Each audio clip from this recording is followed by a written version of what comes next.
Olá, meu nome é Walter Perrone e junto com o grupo, hoje nós falaremos a vocês sobre elementos da comunicação.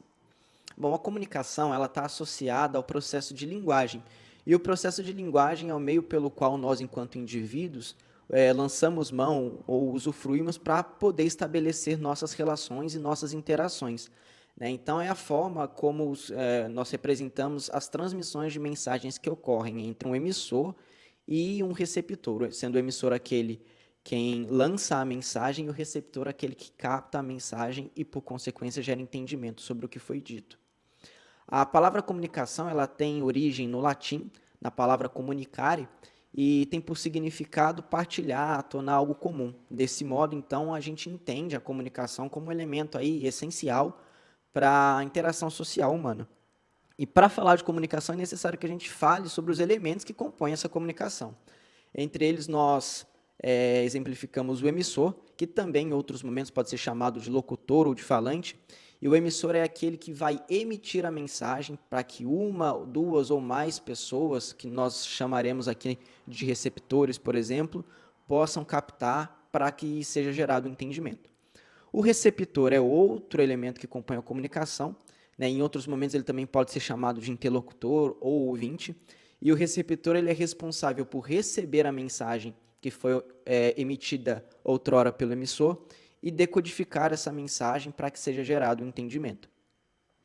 Já a mensagem, que também faz parte dos elementos da comunicação, ele é um objeto utilizado na comunicação.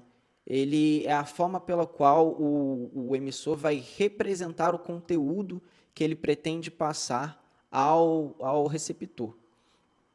E por isso, para que a mensagem seja enviada, antes de tudo, o emissor ele necessita escolher um código.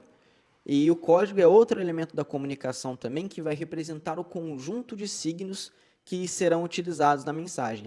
Vai ser, então, o código, a forma com o qual, o traçado com o qual o emissor pretende definir a mensagem com que ele quer enviar.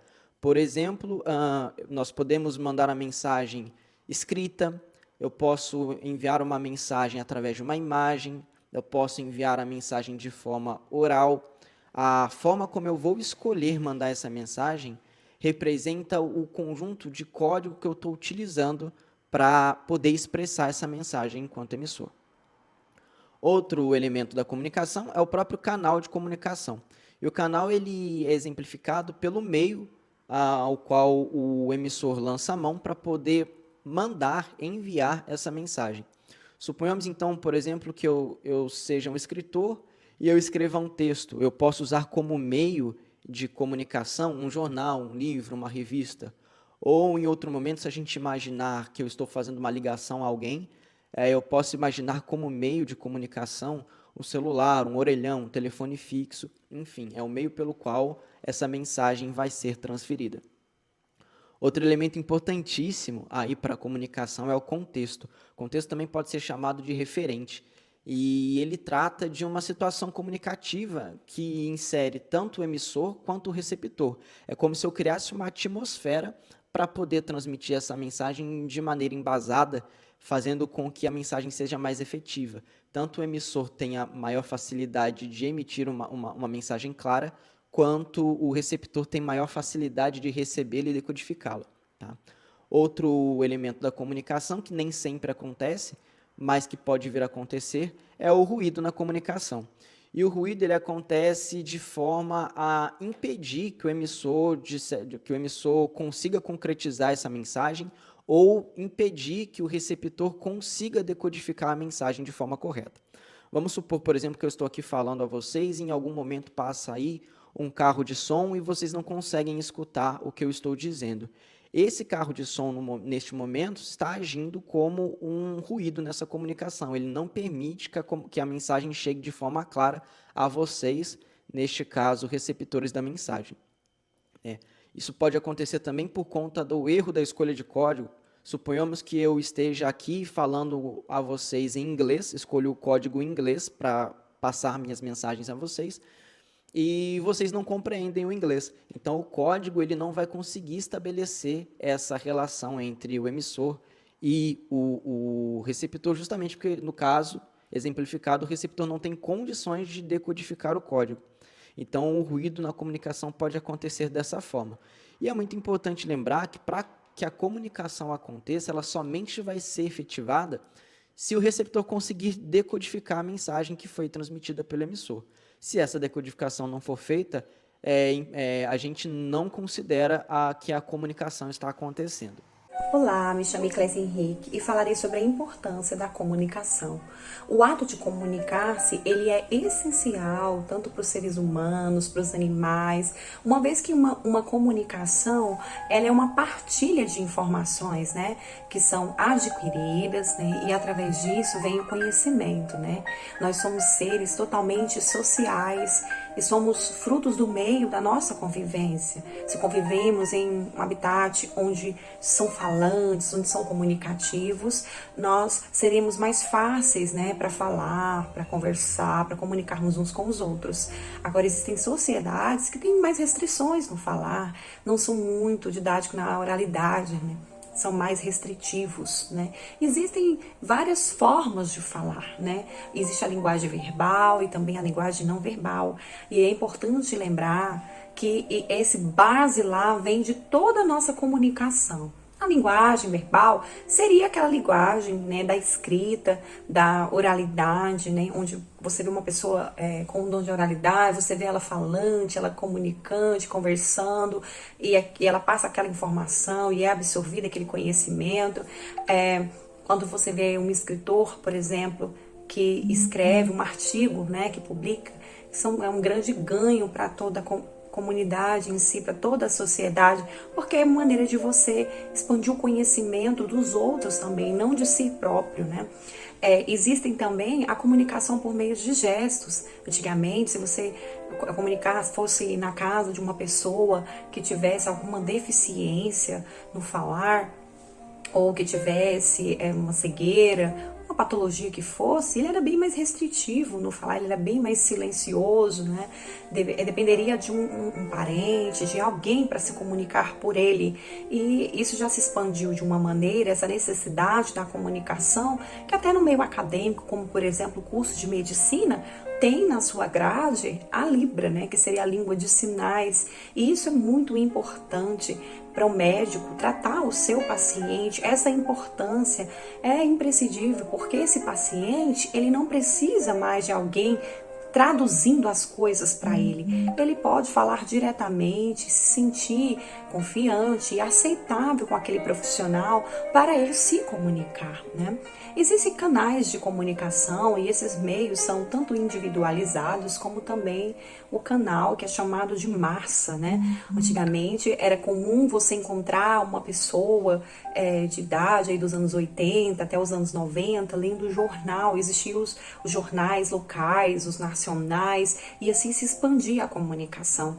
Nos anos 90, a televisão foi sendo mais acessível, né? E veio, né, os grandes canais de comunicação que veio comprando e a sociedade veio adquirindo esse conhecimento, a informação foi passada mais rápido, né? E hoje a gente tem internet, até o velho jornal ficou para trás, né? O jornal de papel em si, hoje é tudo informatizado, né? Televisionado, e é tudo mais acessível, bem mais rápido, né? Para absorver esse conhecimento. E comunicação é isso que eu estou fazendo aqui. Eu estou gravando um vídeo e me comunicando com o Senhor e adquirindo um conhecimento sobre essa importância, né? E passando o meu conhecimento também daquilo que aprendi nesse artigo. Boa tarde, meu nome é Pablo Diego Duarte Vera e hoje eu vou falar sobre as funções da linguagem. Você pode estar se perguntando para que serve a linguagem. Comunicar. Realmente serve para comunicar. A questão é que existe uma abrangência maior sobre o que se comunica. Você pode comunicar sentimento, comunicar e expressar. Você pode comunicar uma opinião, influenciar sobre alguma determinada opinião e entre outras funções. E no português a gente trabalha com as funções da linguagem. O que é que elas são? São instrumentos da língua justamente para transmitir uma determinada informação de alguma forma. E existem algumas formas que se transmitem informação, seja com sons, seja com a expressividade, demonstração de sentimentos, né? Tem a questão do uso dos imperativos, a depender. Então, nós vamos destrinchar algumas funções no vídeo. Na língua portuguesa, existem 6 funções da linguagem, e todas elas se utilizam de estratégias diferentes para transmitir uma comunicação. Eu irei falar agora sobre as 3 primeiras, que são a emotiva, a fática e a poética, e vou dar algumas características de cada um. No que tange à função emotiva, existe uma prioridade na expressão da subjetividade do emissor. Como assim? Justamente como o eu, né? Como o emissor está se sentindo, né? Eu me sinto de tal forma, né? Sobre determinada situação. Isso é um exemplo hipotético.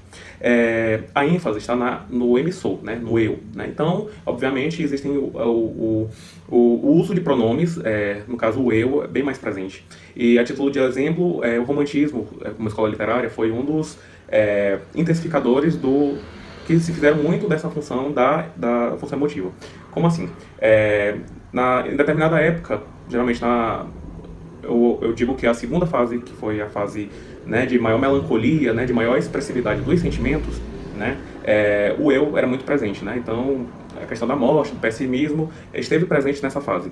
Então a expressividade da subjetividade do emissor e as externalizações de sentimentos e opiniões. Agora eu vou comentar um pouco sobre a função fática. Você já deve ter percebido que existem pequenas expressões no nosso cotidiano que servem para questionar se a outra pessoa que está recebendo a sua mensagem, se ela está te compreendendo bem. Por exemplo, quando você faz uma ligação, pergunta: oi, tá me ouvindo? Tudo bem? Essa é a estratégia da linguagem, justamente para fazer um teste de comunicação do canal, né, que vai ser utilizado para se expressar. Então, a função fática, ela tem essa prioridade de fazer o teste da comunicação. E ela serve também para dar continuidade aos laços sociais. Não necessariamente quando se pergunta: oi, tudo bem? Não sei o quê. Necessariamente o questionamento se a pessoa está se sentindo bem, né? Não é esse questionamento. Às vezes é só mesmo para testar, né, se a pessoa está te ouvindo, e também serve para, né, fazer uma amizade, né, chamar a atenção, de certa forma, a quem se quer destinar a mensagem. Por exemplo: oi, tá me ouvindo? Entendeu o que eu disse? Então, tudo isso serve para enfatizar o teste do canal, né? E temos também agora a função poética. O que é a função poética? A linguagem, ela se utiliza nessa função como uma fonte de prazer. Prazer e descoberta dos sentidos. Como assim? Está muito presente, obviamente, como ela está falando, função poética está presente muito nos poemas, né? Então, existe uma ênfase na mensagem, né? E as estratégias que se utiliza justamente através de ritmos, né? Ritmar o som, ritmar a disposição das palavras e geralmente os meios, né, que se expressam a função poética está em poemas, em músicas e romances, né? O Manuel Bandeira, ele tem um poema chamado Café com Pão, que foi muito presente no modernismo. Eu vou dar uma leitura rápida aqui para você entender que a poética nesse contexto, ele transmite tanto a sonoridade, né, em um poema, quanto o contexto que se estava vivendo na época, que foi o contexto da Revolução Industrial, né, do avanço tecnológico e a presença das máquinas no cotidiano. O Manuel Bandeira afirma no poema: café com pão, café com pão, café com pão. Então, existe essa sonoridade de uma máquina, né, de trem, do vagão da locomotiva: café com pão, café com pão, café com pão. Virgem Maria, que foi isso, maquinista? Agora sim, café com pão. Agora sim, voa a fumaça. Corre, cerca. Ai, seu foguista, bota fogo na fornalha, que eu preciso. Muita força, muita força, muita força. Então, tudo isso remete à sonoridade, ao processo do cotidiano da época que eu já afirmei. E esse é um dos exemplos da função poética. Olá, me chamo José Neto e, dando continuidade aí sobre as funções da linguagem, vou falar sobre mais 3. Inicialmente sobre a função metalinguística. Essa função ela vai estar relacionada com o próprio código da comunicação, onde esse código, que no caso é a língua, ele vai ser utilizado para falar sobre ele mesmo. Então, dessa forma, o objetivo principal dessa função é explicar o código. Nós usamos ela diariamente, constantemente, embora muitas vezes de forma intuitiva, ou sem ter percepção ou conhecimento, como por exemplo durante um diálogo, onde nós questionamos algo que não entendemos. E daí o interlocutor ele retoma o que estava falando anteriormente para poder explicar de forma mais detalhada. A outra função, que é a função conativa ou apelativa, essa função ela vai ter ênfase no destinatário, onde vai transmitir uma mensagem com o objetivo de persuadi-lo. Vai ser característico dessa linguagem a utilização de vocativos, de verbos no imperativo e também de ponto imperativo e também de ponto de exclamação, e ela vai ser apresentada na segunda ou na terceira pessoa. Um exemplo dessa função é uma receita prescrita por um médico, ali onde vai ter o intuito, o objetivo de induzir aquele paciente a seguir as orientações que ali estão sendo dadas. E por fim, nós vamos ter a função denotativa, o referencial, onde o objetivo dessa função vai ser referenciar, indicar ou informar, e um exemplo dela são as notícias. Olá, meu nome é Laurimana Carne e eu vou estar falando um pouquinho sobre a comunicação como um processo interativo profissional. Um dos processos fundamentais para que aconteça as atividades é a comunicação. A partir do momento que duas ou mais pessoas se encontram, já surge a necessidade de comunicação entre elas. E essa comunicação ela tem que ser clara, objetiva, a mensagem tem que ser clara e objetiva para que possa acontecer a comunicação. E com isso a gente observa que a comunicação ela é um processo interativo e pedagógico ao mesmo tempo. Só que isso é singular de pessoa para pessoa e de situação para situação. E a gente pode falar também um pouquinho do palestrante Mário Persona, em que ele coloca que a comunicação ela vem antes de qualquer atividade que qualquer profissional possa exercer. A gente pode observar isso quando um profissional ele se coloca no papel de elaborar um currículo. Antes mesmo dele exercer a atividade profissional dele, ele está exercendo a comunicação. Porque a mensagem naquele currículo ela deve ser clara, ela deve ser objetiva, ela deve ser coesa, ela deve ser em uma língua que o receptor daquela mensagem possa entender, para que ele possa ser contratado, para que ele possa, enfim, executar a atividade dele, a profissão que ele escolheu, né? Então, com isso, a gente pode observar que a comunicação ela é um processo ela é uma via de mão dupla. É um processo que tem que ter reciprocidade. Não adianta nada o emissor falar e a pessoa que está recebendo essa mensagem não compreender ela, porque não está acontecendo a comunicação.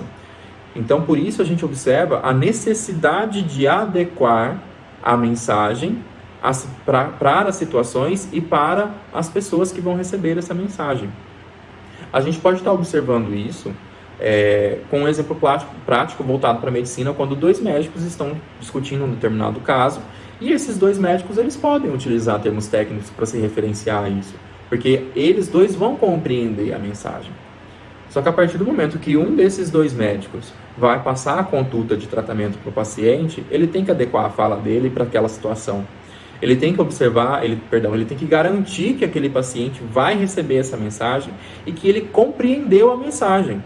E para isso, ele vai ter que adequar essas situações. E a gente só consegue fazer isso por meio de um processo de análise, de observação, de aprendizado, de saber adequar a sua fala para cada situação. A gente pode colocar um exemplo prático disso, porém hipotético, em que uma mãe leva uma criança para um pediatra, e esse pediatra vai passar uma determinada dosagem de medicamento, e como referência ele colocou uma colher de chá da dose do medicamento. Só que ele não garantiu que a mãe compreendeu isso. A hora que a mãe chegou em casa, ela pensou que era uma colher de chá. Ela foi lá, fez um chazinho de hortelã e deu para a criança. A criança não melhorava, ela voltou no médico e aí estava fazendo o tratamento. Ela não deixou de dar a colher de chá. Só que o médico não garantiu que a mãe compreendeu que a colher de chá tinha que ser uma medida do medicamento. Então, é importante que não só médico, mas todos os profissionais saibam adequar a fala para o contexto e também para quem está recebendo essa mensagem. E com isso, a gente encerra a nossa apresentação e agradecemos a oportunidade.